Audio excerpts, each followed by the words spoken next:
विराट कोहली और बाबर आजम का कोई कंपैरिजन नहीं है और ना ही कंपैरिजन है कंपैरिजन नहीं। करना चाहिए। अभी तक आपको क्या लगता है कि बाबर का एक वीक स्पॉट क्या है?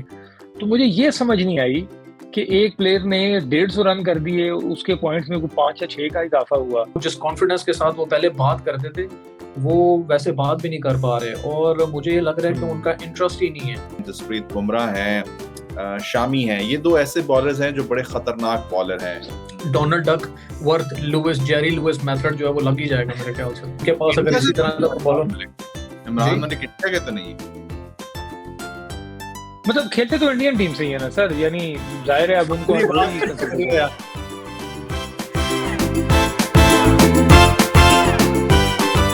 जी बिस्मिल्लाहिर्रहमानिर्रहीम, अस्सलाम वालेकुम। पावर प्ले की एक नई एपिसोड के साथ आपको खुशामदीद कहते हैं। मुझे कहते हैं ज़ुफ़रुफ़ खान और मेरे साथ मौजूद हैं शेरदिल खान और दानिश अली। आप दोनों को भी अस्सलामु अलैकुम। वालेकुम अस्सलाम। कैसे हैं आप लोग? अल्हम्दुलिल्लाह, आप कैसे हैं? ठीक हैं आप? जी बिल्कुल, मैं बिल्कुल ठीक हूँ। कल की खुशी आपको जी जनाब। चढ़ी हुई है? हमें तो खुशी है भाई, हमें तो पाकिस्तान के जीतने की खुशी है। माशाल्लाह, सबको खुशी है जी, अच्छी बात है। अच्छा जी, मैं प्रोग्राम के आगाज से पहले कुछ छोटी मोटी न्यूज़ हैं वो शामिल कर लें। जिस तरह आपको पता है वनडे मैचेस चल रहे हैं, साउथ अफ्रीका और ऑस्ट्रेलिया का भी मैच हुआ जिसमें ऑस्ट्रेलिया ने 3 विकेटों से कामयाबी हासिल की। 222 रन पे आउट हो गई जी साउथ अफ्रीका की टीम और 3 विकेटों से कामयाबी हासिल की है ऑस्ट्रेलिया ने। इसके साथ साथ इंग्लैंड और न्यूजीलैंड का मैच है जी, वो भी अब से कुछ देर बाद यानी 2-4 घंटे में वो मैच भी स्टार्ट हो जाएगा और फिर उसका जो भी रिजल्ट होगा वो इंशाल्लाह आपके साथ हम जो कल वाला प्रोग्राम है उसमें शेयर करेंगे। फिर एशिया कप हमारा सबसे ज़्यादा फोकस रहेगा। कुछ आज हम कंपैरिजन करेंगे पाकिस्तान और इंडिया की बॉलिंग लाइनअप का। वैसे तो कोई कंपैरिजन बनता नहीं है जिस तरह की पाकिस्तान की ज़बरदस्त बॉलिंग जा रही है, बट फिर भी apart from joke. And secondly जो 4 कैप्टन्स हैं अभी ये सुपर 4 स्टेज में, उनके जो बैटिंग रिकॉर्ड्स हैं उसमें भी हम आप के साथ शेयर करेंगे और साथ आपको बता दें कि उसमें भी बाबर जो हैं वो सर फहरिस्त है, फ्रंट से लीड कर रहे हैं। सो शेरदिल, आपसे स्टार्ट करते हैं कि किस तरह देख रहे हैं जो मैंने बॉलिंग कंपैरिजन की अभी बात की है, आप इससे मुत्तफिक हैं या कंपैरिजन होना चाहिए? मैं समझता हूँ मैं आपसे किसी हद तक डिसएग्री करूंगा। कंपैरिजन बिल्कुल हो सकता है। एक वक्त था जब आप कह सकते थे कि पाकिस्तानी बॉलिंग का इंडियन बॉलिंग के साथ कोई कंपैरिजन नहीं। अब आप कंपैरिजन कर सकते हैं, दोनों डिपार्टमेंट्स में कर सकते हैं, फास्ट बॉलिंग में भी और स्पिन बॉलिंग में भी। फास्ट बॉलिंग में बहुत अच्छे फास्ट बॉलर्स अब इंडिया के पास मौजूद हैं। जसप्रीत बुमराह हैं, शामी हैं, ये दो ऐसे बॉलर्स हैं जो बड़े खतरनाक बॉलर हैं। उनका आप कंपैरिजन सिराज के बारे में क्या ख्याल है? सिराज की बॉलिंग अच्छी है, अच्छी रन लेंथ पर गेंद करते हैं, लेकिन अभी कदरे नए हैं। जो एक्सपीरियंस शामी और बुमराह के पास है वो सिराज के पास नहीं है। तो मैं समझता हूँ कि वो एक अहम रोल प्ले कर सकता है। जो एक्सपीरियंस है, आहिस्ता आहिस्ता खेलते जाएंगे। एक चीज जो मैं यहाँ डिस्कस करना चाहूंगा, मुझे बड़ी हैरत हुई जब इंडिया की टीम अनाउंस हुई और अर्शदीप चूंकि इंजर्ड हैं, वो रिकवर कर रहे थे, तो अर्शदीप को टीम में होना चाहिए था। अगर आप केएल राहुल को लेकर जा रहे हैं तो आपको अर्शदीप को भी कैरी करना चाहिए था साथ, क्योंकि Arshdeep left arm fast bowler हैं। उन्होंने लेकिन बॉलर्स की इंजरी में और बैट्समैन की इंजरी में आपको पता है शेरदिल काफी फर्क होता है। जैसे बुमराह की इंजरी आप देख लें, उनको इंजरी हुई तो बहुत लंबे अरसे के बाद वापस आए, तो ये थोड़ा सा डिफरेंस होता है। अच्छा दानिश, अभी जिस तरह हम बॉलिंग की बात कर रहे हैं, एक और भी बहुत ही जेन्युइन फास्ट बॉलर थे, जेन्युइन स्पीड स्टार इंडिया के, जिन्होंने कहा कि मैं जी शुएब अख्तर से भी तेज बॉल कर लूंगा। नाम अब मैं कुछ ठीक नहीं प्रोनाउंस कर सका, हमने तो इमरान ही सुना है जी। चाहे वो इमरान खान हो, इमरान नज़ीर हो, इमरान फरद हो, कोई भी इमरान हो, या अब ये उमरान कहते हैं, तो ये हो सकता है कोई मुख्तलिफ तरीके से प्रोनाउंस करते हो। तो उनके बारे में आपका क्या ख्याल है? वो बिल्कुल गायब हो गए हैं। देखें, जब शोएब अख्तर ने भी नया हम कैंप को ज्वाइन किया था तो उनके बारे में भी लोगों की यही राय थी कि ये बहुत वेवर्ड लेंथ के ऊपर करते हैं सिर्फ स्पीड के लिए।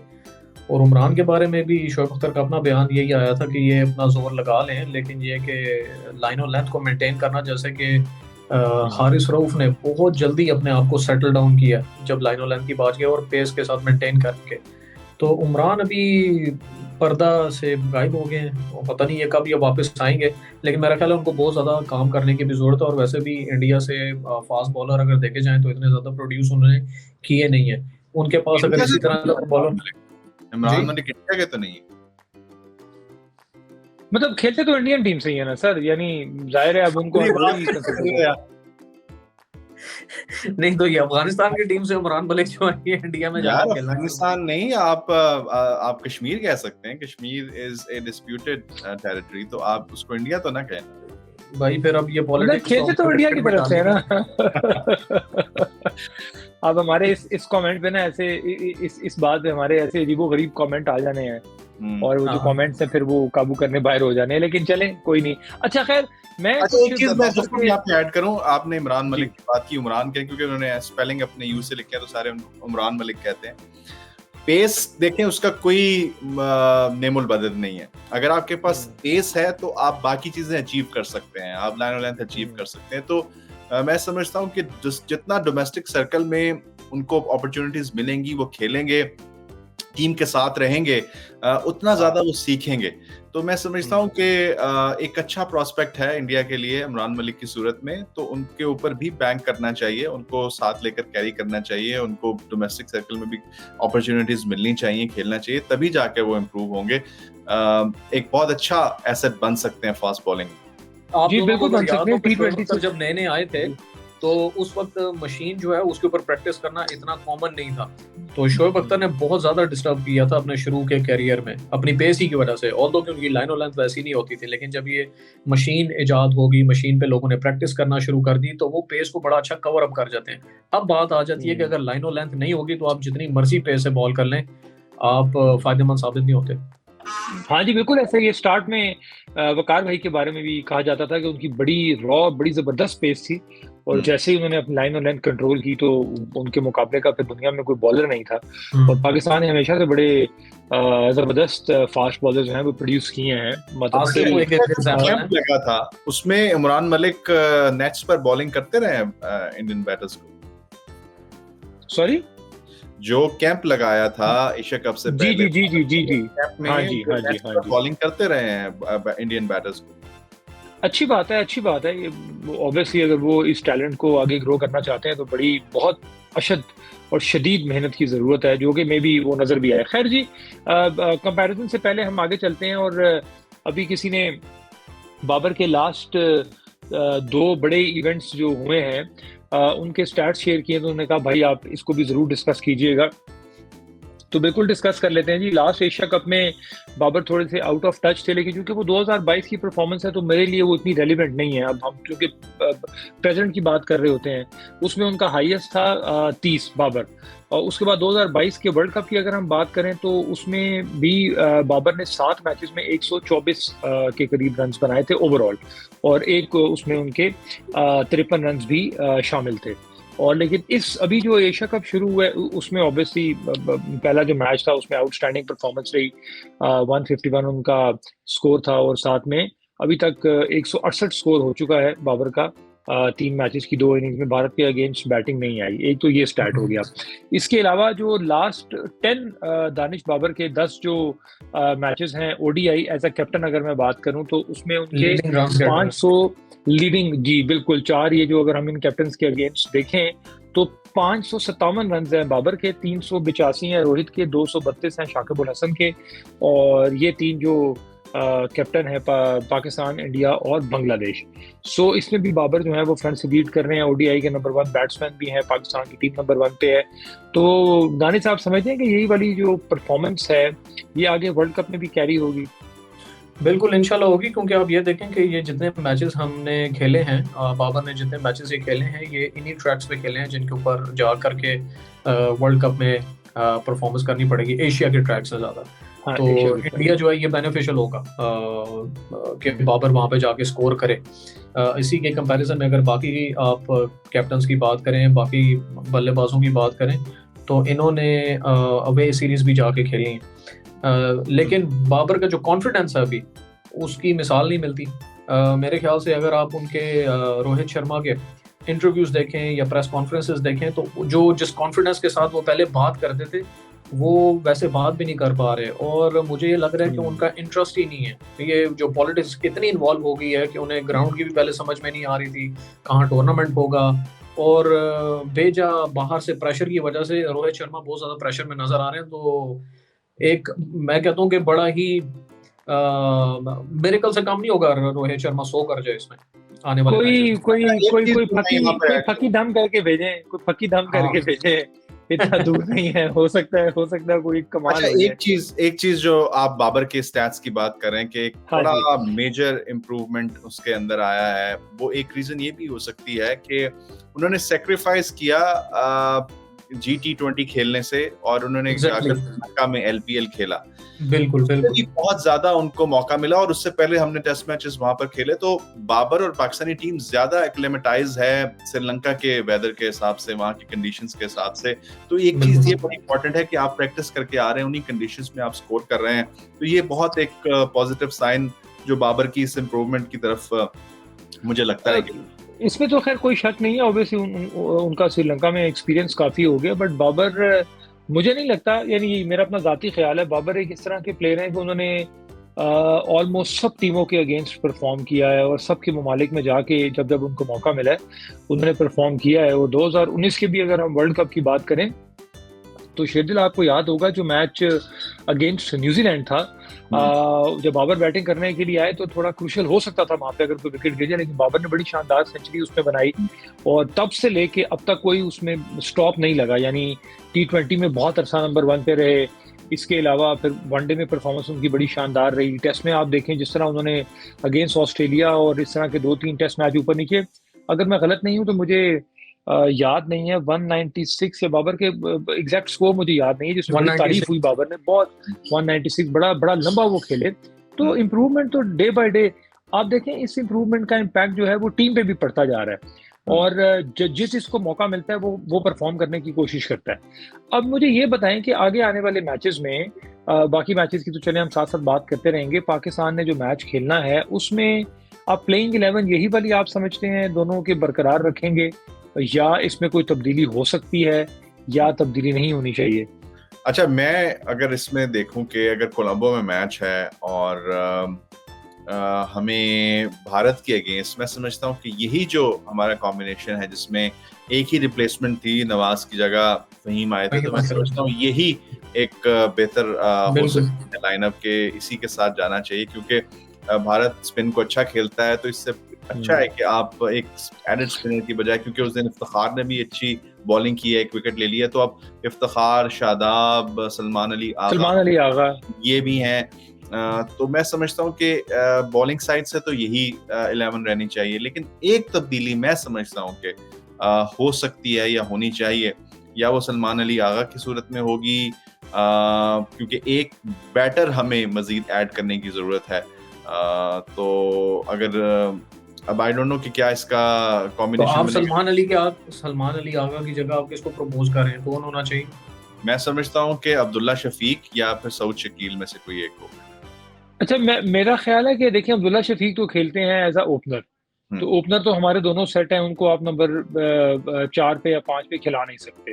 तो फिर मेरा ख्याल है कि इस कॉम्बिनेशन को, सलमान अली आगा की बड़ी अच्छी परफॉर्मेंसेज अभी रिसेंट पास में रही हैं, मेरा नहीं ख्याल कि उनको छेड़ने की जरूरत है, क्योंकि अगर ये कॉम्बिनेशन आपका विनिंग कॉम्बिनेशन बन जाता है इस अगले मैच में भी, उससे अगले मैच में भी, और इंशाल्लाह अगर आप एशिया कप के फाइनल के लिए क्वालिफाई करते हैं तो फिर आप वर्ल्ड कप में बहुत बड़े दिल के साथ जाएंगे। आपको पता होगा कि इसमें सिर्फ एक ही तब्दीली हो सकती है, नवाज की इंक्लूजन हो सकती है विकेट देख के, और या फिर फहीम आपके साथ रह सकते हैं। तो मेरा ख्याल है ये बड़ा बेहतरीन है। और इसके साथ साथ अब वर्ल्ड कप के स्क्वाड में देखना ये, जैसे ही चीजें फाइनल होंगी, वसीम जूनियर भी ऑब्वियसली टीम का हिस्सा होंगे, वो भी एक अच्छे ऑलराउंडर हैं, जेन्युइन पेसर है, बट फहीम को ऑब्वियसली अपने एक्सपीरियंस से फायदा हुआ, उतनी तेज गेंद नहीं की, यानी 88 या 90 माइल्स, बट जो 82-83 पे गेंद हुई है वो बहुत ही अच्छी लाइन लेंथ के साथ गेंद हुई है। तो मेरा ख्याल है कि आप दोनों से ना एक टेक्निकल थोड़ा सा सवाल पूछना चाहता हूँ, वो है कंपैरिजन जो बाबर और कोहली का किया जाता है। आपको याद होगा कुछ साल पहले आप दोनों की एक बड़ी टसल वाली गुफ्तगू हुई थी कि मोहम्मद आमिर ने बॉल किया, फिर 2 अंदर लेके आए, एक बाहर निकाल दिया, तो वो एज लग गया।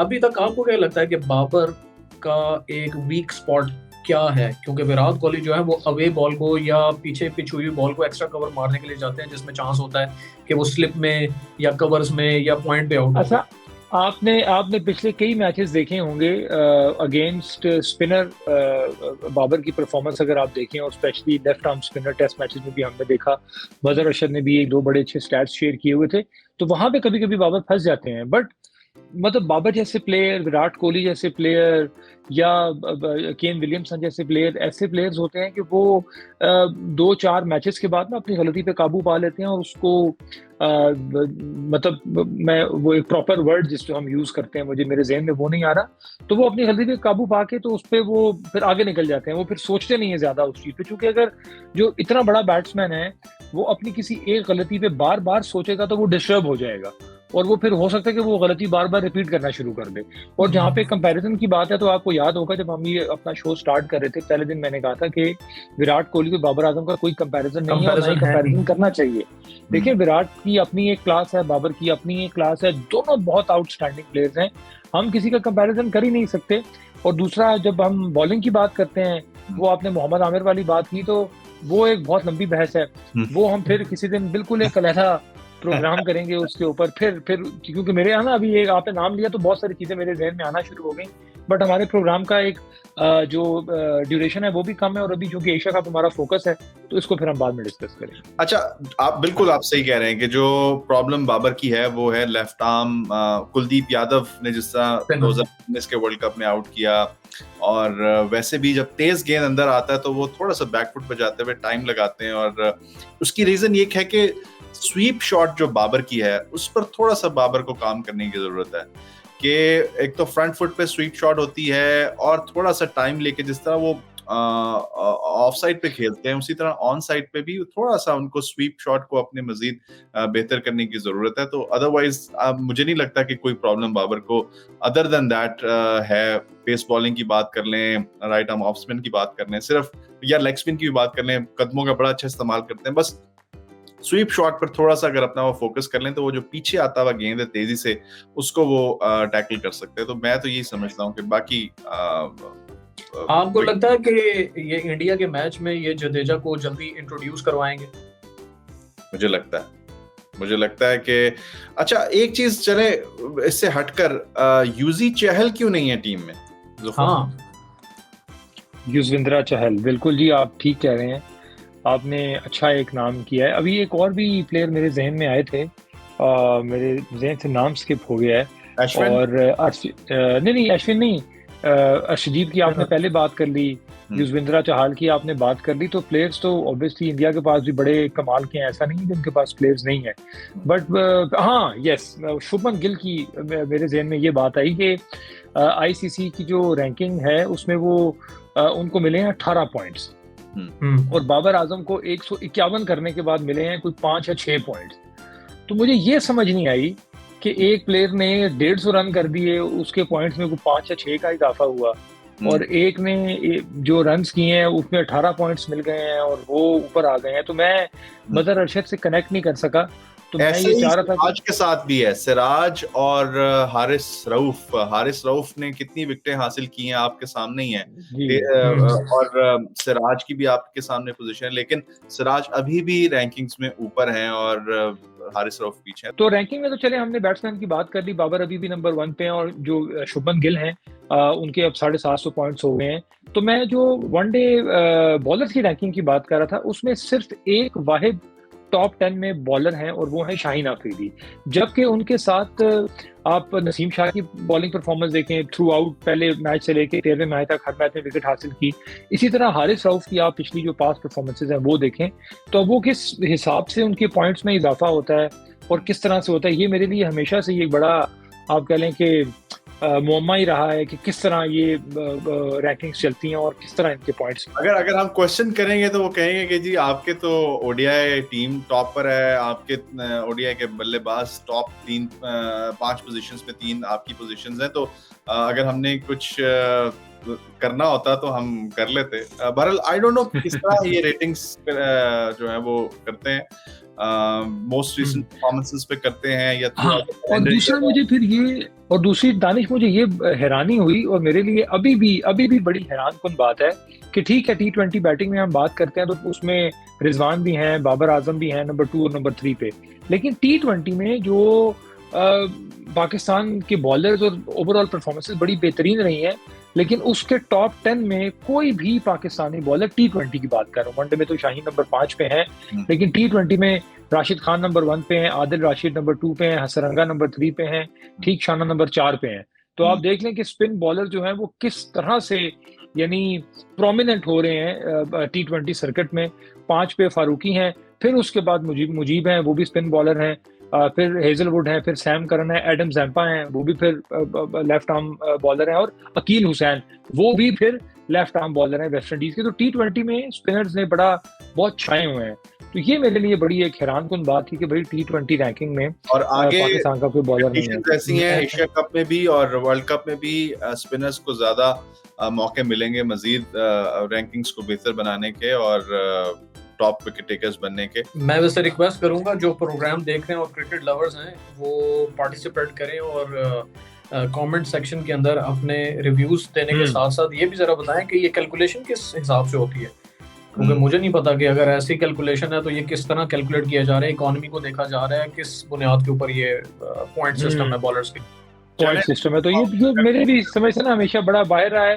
खैर जी, आज जो हमारा प्रोग्राम है उसका वक्त खत्म हुआ चाहता है। एक चीज, बारिश होगी या नहीं होगी ये भी भाई मैं भी चेक कर रहा था 60%, ये तो 60% अभी है, और उस दिन 90% था, तो होपफुली हमें मैच पूरा देखने को शायद मिल ही जाए रिड्यूस्ड ओवर के साथ। Donald Duckworth Lewis Jerry Lewis method जो है वो लग ही जाएगा मेरे ख्याल से। ये भी अजीब इन्होंने यार पता नहीं ये कौन लोग सर, ये बड़ा ये 4-5 बंदों ने इकट्ठे होकर जो बनाया था। कल हम कोशिश करते हैं कल वाले प्रोग्राम में कि मैं मदर अरशद से बात करता हूँ, अगर वो थोड़ा सा टाइम हमें दे दें तो हम ये जो स्टैट्स और सारा पॉइंट्स टेबल है ये हम मदर अरशद से समझने की कोशिश करेंगे और उनसे हम पता करते हैं कि भाई क्या हिसाब किताब है। खैर जी, आप सबकी पार्टिसिपेशन का बहुत बहुत शुक्रिया। शेरदिल आपका भी बहुत शुक्रिया। Danish, thank you so much. और जाते जाते एक बात कि लाइक करें, सब्सक्राइब करें, शेयर करें, जहाँ जहाँ पे आपको मौका मिलता है, जितने भी आपके व्हाट्सएप ग्रुप्स हैं उसमें हमारा प्रोग्राम शेयर करें। और उसमें मजीद क्या बेहतरी हो सकती है ये भी, जिस तरह दानिश ने कहा, कि कमेंट सेक्शन में ज़रूर हमें बताएं। और हम अपनी टीम के लिए दुआ तो कर रहे हैं, इंशाल्लाह ज़बरदस्त मैच है, इतना दूर नहीं है, कल फ्राइडे है, सैटरडे और संडे को फिर एक मेला लगने वाला है, और संडे को फिर हम कोशिश करेंगे according to the situation live आए या क्या हिसाब किताब जिस तरह भी होगा मैनेज करेंगे। सो शेरदिल, थैंक यू सो मच। 5:30 बजे होंगे, कोशिश कर लेंगे। दानिश आपका भी बहुत शुक्रिया। शेरदिल आपका भी बहुत शुक्रिया। हमें इजाजत दीजिए, अपना ख्याल रखिएगा। अल्लाह हाफिज़। अल्लाह हाफिज़। अल्लाह